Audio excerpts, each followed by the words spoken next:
फलटणच्या श्रीराम सहकारी साखर कारखान्याची विशेष सभा नुकतीच पार पडली। या सभेत श्रीराम कारखान्याचा जवाहर कारखान्याशी असणारा करार मोडीत काढून साखरवाडी येथील खाजगी दत्त इंडिया कारखान्याबरोबर नवा करार करण्याचा ठराव सभासदांच्या साक्षीने मंजूर करण्यात आला।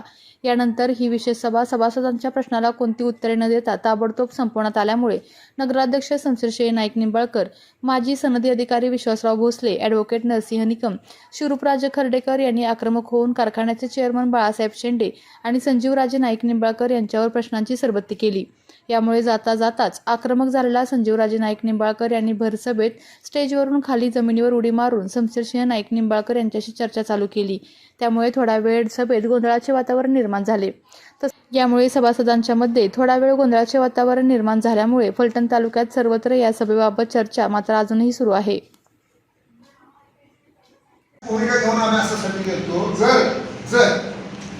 तुम्हाला स्वतःचा आमचं पहिलं अजून काय आमचं 30 प्रमाणे तुम्ही बॉडीने चालवा, आमच्या डोक्याला अजिबात नाही। जर तुम्हाला चालवता येत नसेल ना तर तुम्ही राजीनामे द्या। या फलटण तालुक्यातला सर्वसामान्य शेतकरी तिथे बसल। चंद्रअण्णा तावरे, पृथ्वीराज जाचक काय बारामती तालुक्यातच येतोय। आपल्या फलटण तालुक्यात आहेत ना शेतकऱ्याची मुलं, त्यांच्याच तोडीची तेवढाच अभ्यास असणारी ते होत नाही। इथं चंद्रराव तावरे होत ना तयार, इथं पृथ्वीराज जाचक होत ना आहेत तयार, काय होत आहेत असे खुरपून काढावं लागतात आणि हे चालवतील सर्वसामान्य लोकांचे शेतकऱ्याची मुलं हे 100% कारखाना चालवतील। आणि मी जबाबदारीने स्टेटमेंट करतो, त्यांची जर हिंमत असेल धाडत असेल तर मी ह्यांच्या सर्वांच्या साक्षीने सांगतो त्यांनी राजीनामे द्यावेत।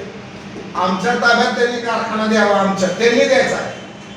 आम्हाला हौस नाही, आम्हाला त्याची आशा नाही, अपेक्षा नाही, हौस नाही। जर तुम्हाला जमत नसेल आमच्या ताब्यात द्या। आम्ही पहिल्या आर्थिक 5 वर्षात कारखाना नाही सुस्थितीत आणून दिला तर दुसरं नाव स्वतः चालू, सहकारी तत्वावर चालू, बॉडीने चालू, आम्ही कारखाना चालू या भूमिकेने आम्ही गेलो होतो। दुसरी आमची राजकीय भूमिका कुठलीच भूमिका विरोधाला अजिबात असायचं कारण नाही। इथं पुढे सुद्धा आम्ही असणार नाही। श्रीराम कारखान्याच्या बाबतीत सभासद आणि कामगारांच्या हिताच्या दृष्टीनेच आम्ही मांडणार आहोत।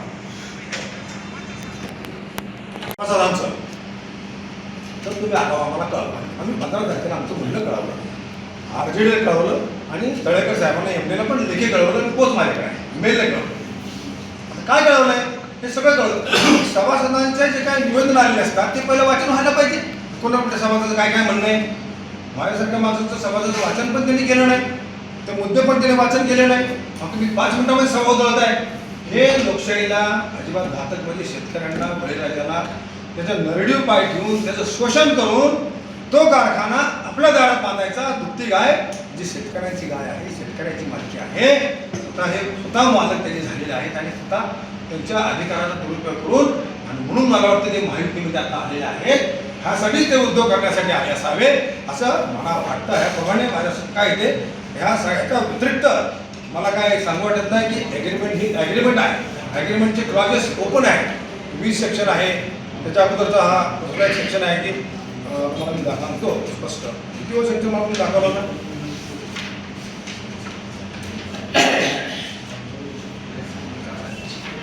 हा 18 सेक्शन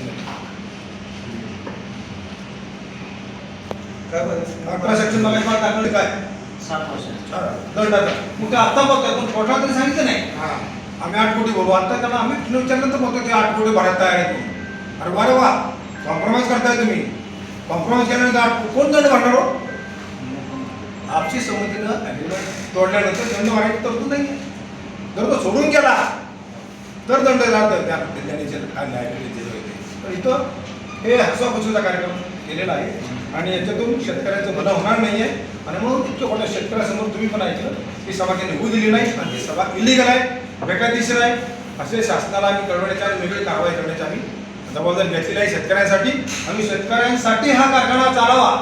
त्यांनी पण प्रत्येक तेव्हापासून 6 सालापासून 2 सालापासून त्यांनी सांगितलं 10,000 टनाचा करू, तर शेतकऱ्यांचा दर चांगला देऊ, अशा प्रकारे त्यांनी प्रत्येक इलेक्शनमध्ये सांगितलं. जसं डोंबलकोडीचं प्रत्येक इलेक्शनमध्ये गाजर दाखवलं, तसं या कारखान्याचं प्रत्येक ठिकाणी दाखवलं. पण प्रत्यक्ष वस्तुस्थिती आज तुम्ही सगळे बघितलेले आहे की शेतकऱ्यांचं शोषण करून कारखाना स्वतःच्या दावणीला बांधायचा कार्यक्रम दत्त इंडिया साखरप्रमाणे दत्त इंडिया करून तो कारखाना आपल्याकडे कसा येईल अशा पद्धतीचं या ठिकाणी त्यांनी नियोजन करून हायकोर्टला फसवून अशी ती ऑर्डर आणली. परंतु असं काय आता मांजर दूध पेते तुझ्या डोळे झाकून दूध पेते असं नाही आहे. त्यांचा मगाशी निकम साहेब म्हणले की यांचा पुरता शेतकऱ्यांच्या फायद्यासाठी जे जे शक्य आहे ते हा गट आम्ही सर्व मंडळीच्या शेतकऱ्यांच्या मागे आहोत आणि त्याप्रमाणे आम्ही निर्णय घेण्याचा या ठिकाणी आम्ही ते बांधलेला आहोत. धन्यवाद. तर त्या श्रीराम कारखान्याकडे एक धंदा म्हणून बघतात, व्यवसाय म्हणून बघतायत. मी अत्यंत जबाबदारीने बोलतो, व्यवसाय म्हणून ते त्याच्याकडे बघतायत. एक कोंबडी, सोन्याचा अंड देणारी कोंबडी म्हणून त्याच्याकडे बघतायत. आणि ते रोज दरवर्षी ते अंडे खात आहेत आणि सभासदांना कामगारांना वाऱ्यावर सोडून दिलं. दुसरं असं सर्वात महत्वाचं त्यांनी काय केलं, 15 वर्षात, मागच्या 15 वर्षात कारखान्याचा पार्टनरशिप डीड केली. तिसरी संस्था काढली कुठली, श्रीराम जवाहर शेतकरी सहकारी साखर उद्योग ही पार्टनरशिप संस्था काढली. त्याचा करार माझ्या हातात आहे. त्या करारावर काय लिहिलंय, ऑडिट. तुम्ही स्वतः पत्रकार सर, मी गेले 4 वर्ष 3 वर्ष पाडते की त्या पार्टनरशिप डीलचं ऑडिट कुठे, 15 वर्षात त्यांनी पैसे किती कमवून गेला तो, त्याचा ताळेबंद कुठे आहे, त्याचा नफा तोटा पत्रक कुठे आहे, त्याचा अकाउंट कुठे आहे, ते पैसे गेले कुठं, हे ऑडिट 15 वर्षाचं त्यांनी दाखवावं. मी श्रीराम साखर कारखान्याच्या सभासदाचा राजीनामा देईल. पुन्हा एकदा बोलतोय, हे जे 15 वर्षाचं ऑडिट आहे पार्टनरशिप डीडचं, हे त्यांनी दाखवावं, तुमच्याकडे द्यावं. मी लगेच राजीनामा देऊन मोकळा. त्याचं कारण असं आहे की 2 सहकारी संस्थांनी गाळप केलं आणि 2 इंडिव्हिज्युअल माणसांनी त्यातला नफा वाटून घेतला. लक्षात आहे तुमच्या, श्रीरामला 100 रुपयाने पेमेंट केलं, संपला विषय. कामगारांचे पगार झाले, संपला विषय. पार्टनरशिपचा नफा कुठे गेला, नफा तो एक तर जवाहरचा ताळेबंदाला दिसला पाहिजे, मग तो पण नाही ना, ती तर चुकीचंच आहे. जवाहरचा दिसायचा संबंधच येत नाही. या पार्टनरशिप डीलच्या ऑडिटला दिसला पाहिजे. हा ऑडिट का झाला नाही 15 वर्ष. आणि मग 2 इंडिव्हिज्युअल, 2 सहकारी साखर कारखाने गाळप करतात, त्यातला आलेला नफा 2 इंडिव्हिज्युअल माणसं वाटून घेत आहेत. एक कोल्हापूरचे आणि आपल्या दुर्दैव आणि पैठणचे. अशा प्रकारचा धंदा राजरोस या पैठण तालुक्यात चाललाय. सर्वसामान्य सभासदाला विचारायला यातलं काहीही माहित नाही, त्याला कळून सुद्धा देत नाही. आणि म्हणून हे सांगायसाठी आम्ही तुमच्या पुढे आलेलो नाही.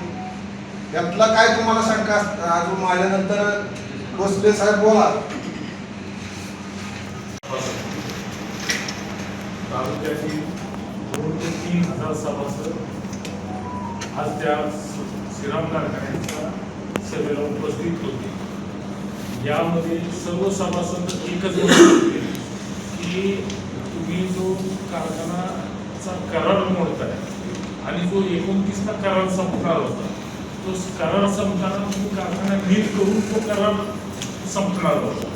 मग हे नील कारखाना 2 वर्षांनी नील होणार होता. तर हा करार आपसी स्वतःच्या आपापसात तडजोडीने, ते डॉक्युमेंट्स सुद्धा आपल्याकडे आहेत की त्यांनी तडजोडीने हा करार मोडला.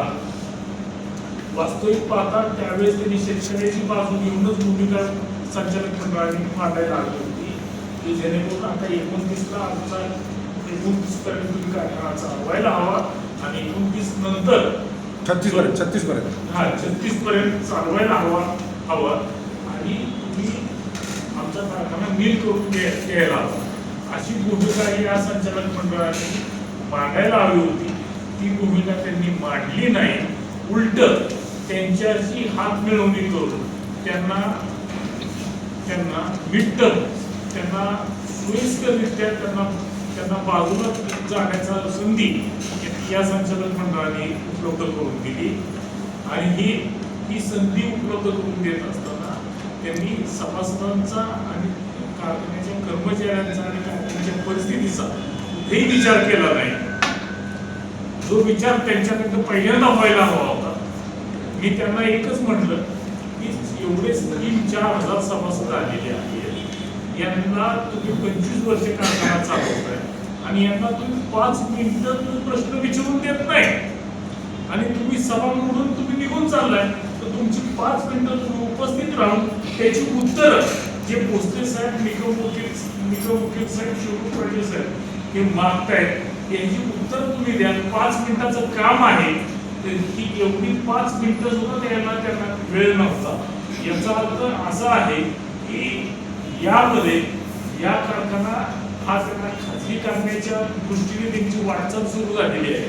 दाखवायला एक हा कारखाना जर चालवायला द्यायचा असेल तर राज्य शासनाने जी काही नियमावली काढून दिलेली त्या नियमावलीमध्ये त्यांनी सहकारी कारखाना हा कारखाना चालवायला द्यायला हवा.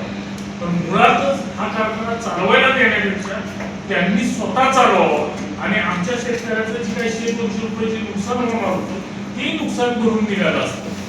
आता कारखान्याची परिस्थिती तेच म्हणले, स्वतःच ते म्हणले की आमचा कारखाना नील झालेला आहे.